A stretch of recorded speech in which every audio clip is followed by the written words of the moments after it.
abogada, politóloga, socióloga, analista política internacional con especialidad en geopolítica, consultada por medios nacionales e internacionales.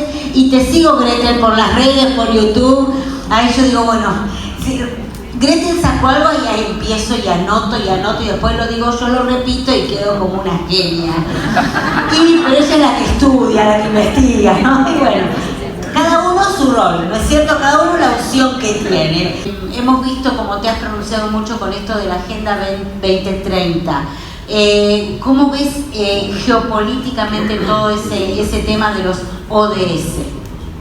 Bueno, la verdad que es una pregunta para responder acá, ya por empezar los 17 ODS es inabordable.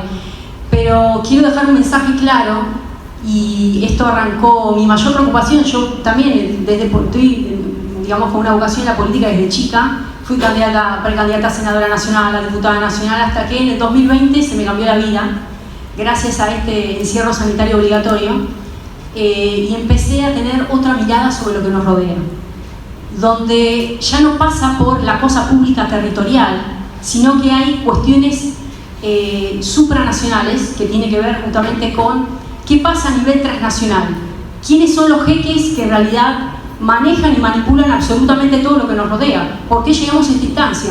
Entonces, ese nuevo nacimiento de mi parte a partir del 2020, donde obviamente me metí a full, no sé, a estudiar Apocalipsis, Daniel y un montón de libros proféticos que nunca los entendí, recién ahora los estoy entendiendo, y estoy entendiendo que somos la última generación y estamos en los últimos tiempos, estamos en los tiempos finales, nos queda poco, estamos a las puertas de ser arrebatados, con lo cual empecé a tener otra dimensión de la vida, a mí a nivel personal y en mi familia.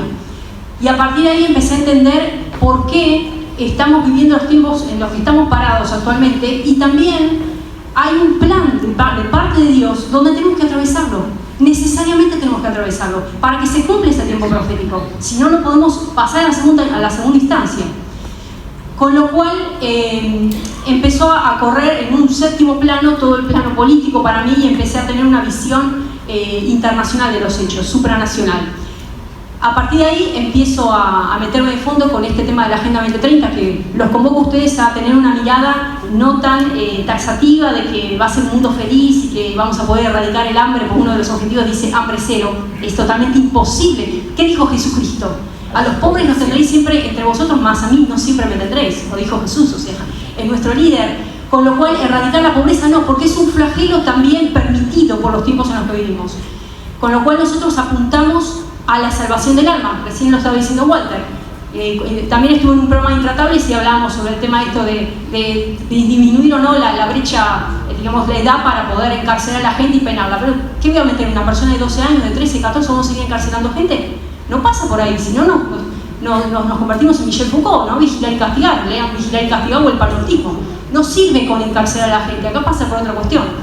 Entonces, cuando analizamos los temas a nivel espiritual, y que no pasa por el plano carnal, como dice la palabra, no es con ejército ni con espada, sino con mi espíritu, dice Jehová, a partir de ahí empezamos a entender que incluso los que nos gobiernan se convierten en títeres de las circunstancias actuales.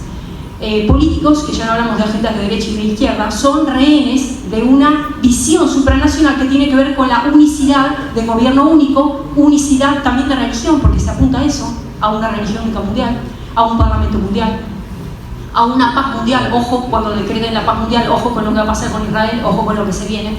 Entonces, cuando vienen todos esos aforismos de ya concretamos la paz mundial, cuando se levanta y se empoltrona en Naciones Unidas, nos damos cuenta que hemos perdido nuestra soberanía. Hemos perdido nuestros derechos nacionales. Ya hoy hablar de soberanía, hoy hablar de intereses nacionales pasa a un segundo plano, porque hay cuestiones supranacionales.